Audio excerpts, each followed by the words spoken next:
Hola, hoy vamos a hablar de esa envoltura gruesa que recubre a muchas células a modo de exoesqueleto y que se llama pared celular. En principio, presentan paredes celulares las células vegetales, las células de las algas, las células de los hongos y las células bacterianas, o sea, las procariotas. Hoy, en detalle, vamos a estudiar la pared celular de las células vegetales y la estructura de la pared de las células procariotas lo dejaremos para cuando estudiemos las bacterias. Pero vamos entonces a centrarnos en lo que es la estructura de la pared celular vegetal. Cuando observamos una célula vegetal, aquí idealizada en un dibujo, observamos el interior celular, la membrana plasmática y en su exterior aparece lo que vamos a llamar la pared celular. Es gruesa en tamaño y se distingue perfectamente. Lo que estamos viendo en esta imagen son los dibujos de Robert Hooke cuando él observó con un microscopio primitivo celdillas de corcho, y lo que estaba realmente él observando eran las paredes celulares del corcho suberificadas, y nos pasó este dibujo y le llamó celdillas, y curiosamente de ahí deriva la palabra célula. Es una curiosidad que le debemos el nombre de células a las paredes celulares que observó Hooke. En este vídeo, que la dirección de YouTube figura en la parte superior, es un vídeo hecho por nosotros en el laboratorio en el que se observa bien el fenómeno de ciclosis con los cloroplastos en las células vegetales, pero en este momento os lo traigo aquí para que podáis ver cómo se puede visualizar con un microscopio con facilidad la pared celular. Si esta es una célula vegetal, esto que estamos viendo, la pared celular se corresponde con esta estructura. Os aconsejo que visualicéis este vídeo para que os quede constancia de cómo se ve la membrana plasmática a un microscopio óptico de un metro escolar. Bueno, pues centrándonos ya en la pared celular en los detalles, la composición de la pared celular varía de unas células a otras. Esto hay que tenerlo en cuenta. Además, está formada en principio por carbohidratos, fosfolípidos y proteínas. ¿Pero cómo se estructura? Bien, imaginemos que esto es la membrana plasmática de una célula vegetal y que esta es la membrana plasmática de otra célula vegetal. Separadas entre sí, aparecen las paredes vegetales de ambas células. A su vez están limitadas por lo que vamos a llamar una lámina media. Bien, pues desde la cara externa celular aparecerá la pared secundaria, que está formada por una pared secundaria, capa interna, capa media, capa externa, y luego vendrá la pared primaria y al final la lámina media. Bien, vamos a ver aquí. Las composiciones de esta pared secundaria en principio son celulosa, el polisacárido de celulosa, que luego hablaremos de él. Y con respecto a la pared primaria, sobre todo, dependiendo de los tipos de células, aparecen pectina, celulosa, hemicelulosa y proteínas. Y con respecto a la lámina media, esta estructura que aparece reflejada de color amarillo-naranja, estaría formado por los pectatos, celulosa y proteínas. Estos serían en detalle la composición de la pared celular, pero vamos ahora a ir desglosando cada una de estas capas. Bueno, pues la pared secundaria es la capa más interna, está situada debajo de la primaria, predomina la celulosa frente a otros compuestos y le aporta resistencia mecánica porque aparece cuando las células ya dejan de crecer. Aquí, por ejemplo, podemos ver cómo las fibras se ordenan con orientaciones diferentes y esto es lo que le va a dar una gran estructuración, una gran resistencia. Y además a veces esta pared secundaria aparece impregnada de lignina, y la lignina es el leño, incluso es el que sostiene los troncos de los árboles una vez que el vegetal se muere. La pared primaria está situada debajo de la lámina media y entre la lámina media y la pared secundaria. Tiene fibras de celulosa también desordenadas y sobre todo, está compuesta por pectina, hemicelulosa y glucoproteínas. Permite a la célula crecer porque permite expandirse, cosa que no hacía la pared secundaria. Vamos a ver ahora en detalle cómo se estructuran estas fibras de celulosa de una manera desordenada.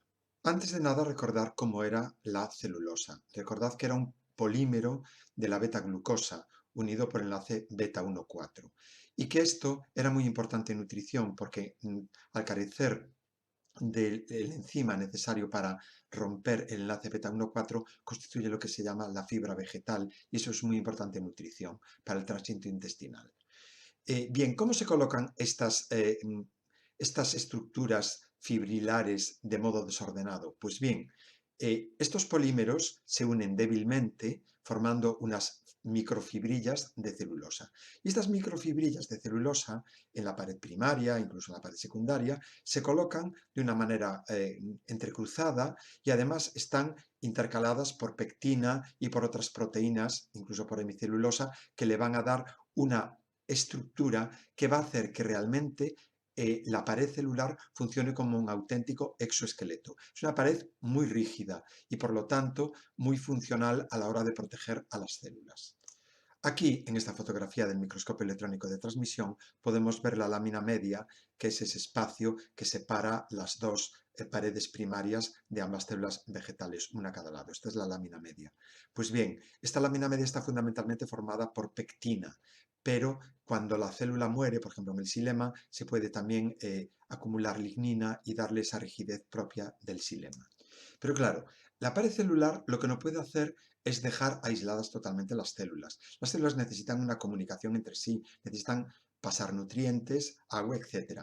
Y entonces, esta lámina media y esta estructura, estas paredes, se ven interrumpidas por unos canales que constituyen unos puentes citoplasmáticos que vamos a llamar plasmodesmos.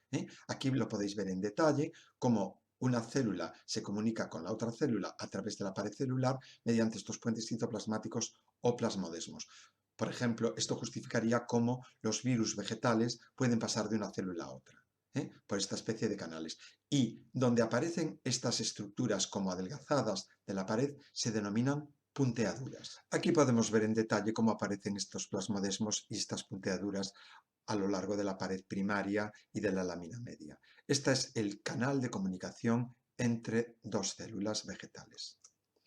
La formación de la pared celular, cuando una célula está en división, ocurre gracias a la formación de un tabique que se llama fragmoplasto, que está segregado por el aparato de Golgi de la célula.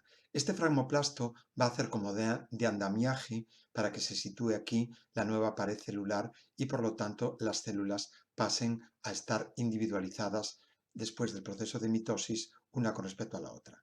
Obviamente, a continuación tendrá que venir una fase de crecimiento, como en toda célula tras la división, y por esta pared celular tendrá que ser ciertamente elástica para que se permita el crecimiento de las celdillas de cada una de las células recién divididas. Como os dije al principio, los hongos también presentan una pared celular. Esta pared celular está compuesta por quitina, que es un polímero del monosacárido N-acetilglucosamina, aunque también puede contener polipéptidos y polisacáridos complejos como mananos y glucanos. Sus funciones, la protección, la rigidez, el transporte. Aquí podemos ver un esquema donde se ve que además presenta ergosterol.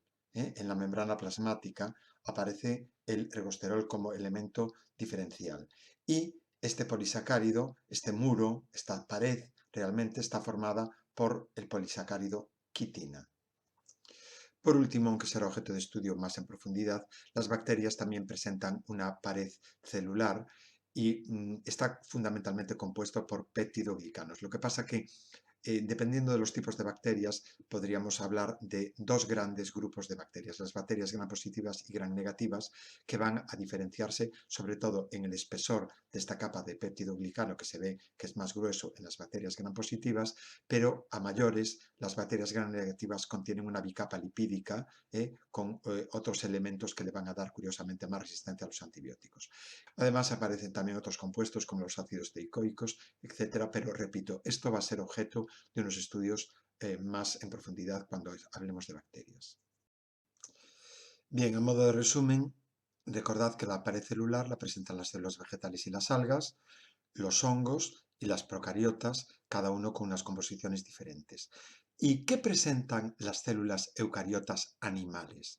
Pues lo que presentan es una matriz extracelular. Vamos a ver en qué consiste. La matriz extracelular de las células animales es el medio en el cual las células se desarrollan y es el medio que compacta esas células dando origen y formación de tejidos.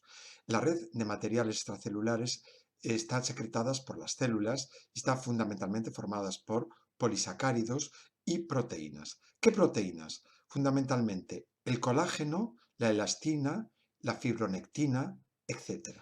Aquí en detalle podemos ver la matriz extracelular formada por una sustancia amorfa de proteoglicanos. Estos proteoglicanos están formados por carbohidratos y proteínas. Estos carbohidratos son polisacáridos.